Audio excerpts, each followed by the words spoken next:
folks, Miss Knappenberger here.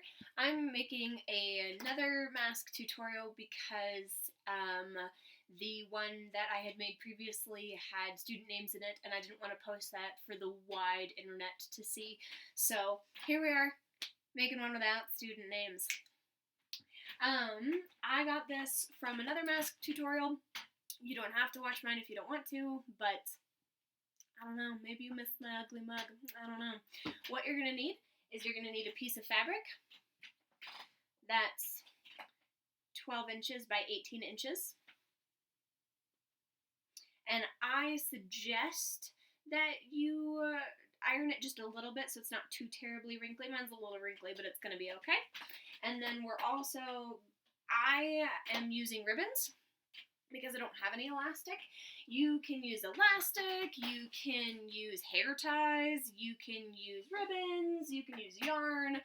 Whatever you have on hand, essentially, is what we're going to use. I'm cutting lengths of ribbon that are about 2 feet long, because I have found that that is a good length to be able to tie the mask onto your face-ish. I don't know, though. I only have an 8-pound head. What do I know? My husband and I always joke because we were really bored one day, and so we laid our heads on the bathroom scale, and my head weighed 8 pounds and his weighed 12. So there you go. You might want to make some with some longer ribbons for people like my husband who have a 12-pound head. So what we're going to do is we're going to take our piece of fabric and we're going to fold it hamburger style.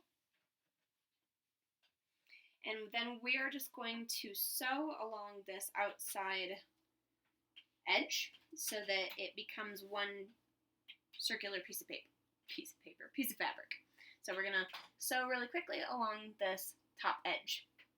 Now, when I'm sewing, I use a sewing machine, but obviously you could hand sew this if you wanted to. It might take you forever, but you could do it. But when you're sewing using a machine, feed in your fabric, put your foot down, hold down the threads, press the pedal at the bottom. Come on, friend. And after you've run it through a couple stitches, reverse it. Back it up, back it up. And this just helps that seam to be a lot sturdier, and it's a lot less likely to come out. So I'm just going to run down the whole way.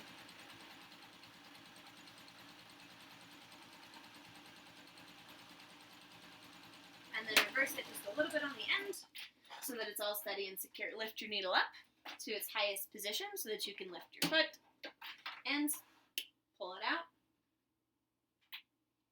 Cut off your thread ends. And then we're going to turn our mask inside out. Now, when we turn our mask inside out,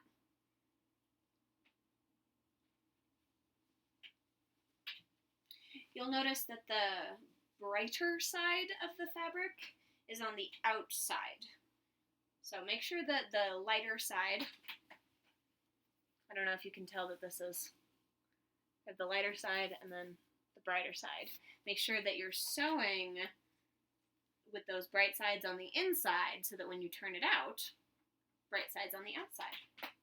Now, what we're going to do is we're going to grab this top part and we're just going to fold it over to make a pleat. So, grabbing the top part, folding it over. Now, I have discovered that when you are making pleats, it is really important to make sure that you can see these pleats on the other side of the mask as well. Otherwise, your mask will be fine, but it won't really pleat nicely. I have like 2 masks that I made that I'm not going to redo probably because I would have to rip out all the ribbon and waste it and everything, but they're going to unfold a little interestingly probably, so sorry friends. Okay, so I'm just going to pleat these bad boys like twice. I don't want to do it 3 times because if I do it 3 times then it'll probably be too thick for my machine. So, okay, so I have a couple of pleats. You can see them on, this is the inside portion that would go on your face proper, and then this is the outside portion, so you can see the pleats on both sides, all things considered. And you can adjust however you want, if you want to do that. You know, just sort of eyeball it. Now, what we're going to do is we're going to take this ribbon and we're going to center it on our mask.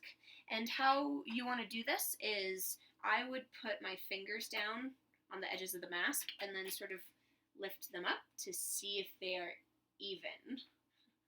This one has a lot extra on the one side. Oh, see, fell down. So I'm going to have to scooch it down just a little bit. Sorry, my hands are in the way. See, is that better? Ah! I feel really bad for my neighbor. I'm pretty sure he can hear me. Ah, now it's too high on the other side. Dang. Pretty sure he can hear me talking in here all the time. He's probably just like, what is she doing in here? Then what we're going to do is we're going to, now that we have our ribbon situated where we want, we're going to fold this over so that the ribbon is covered. It doesn't matter if you have a little bit extra on the edge. That's okay.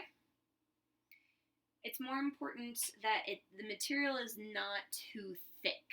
If the material is too thick, you may have trouble feeding it through your machine and having your needle get all the way through that material, which can cause your needle to break, and nobody wants that. That sounds terrible. I'm going to pin this side just so that I don't have to worry about it, and then I can show it to you. So, this is what it looks like pinned. You can see these beautiful pleats fanning out. And then here's how it looks on the other side. And again, we can see the pleats on the other side as well. That's important. And again, I may have come to that through trial and error. Mostly error. Isn't that how I do everything, though? Yeah, those of you in my first hour classes know what I'm talking about. You're the guinea pig class. Hi, Calcium. I love you.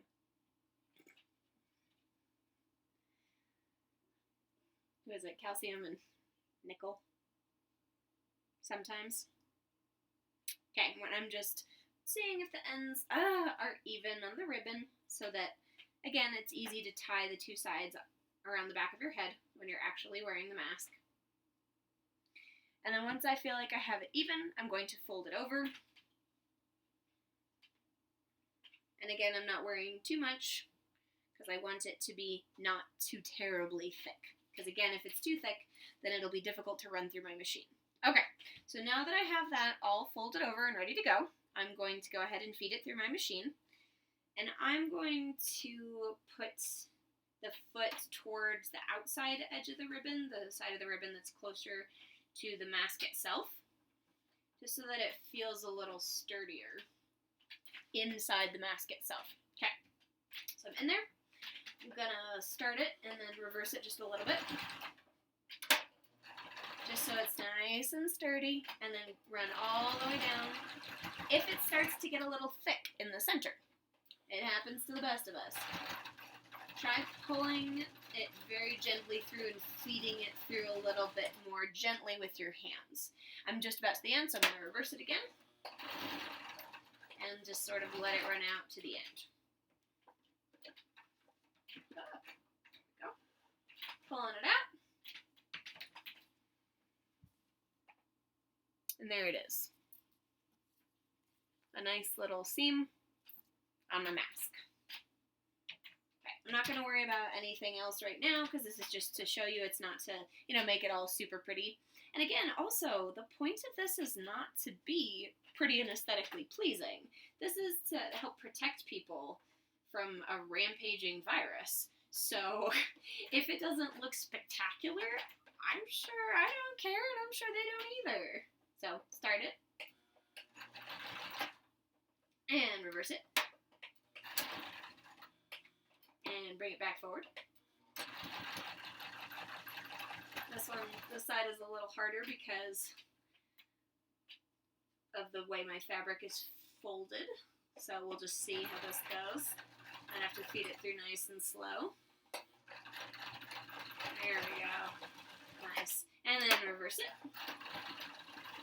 And let it run out.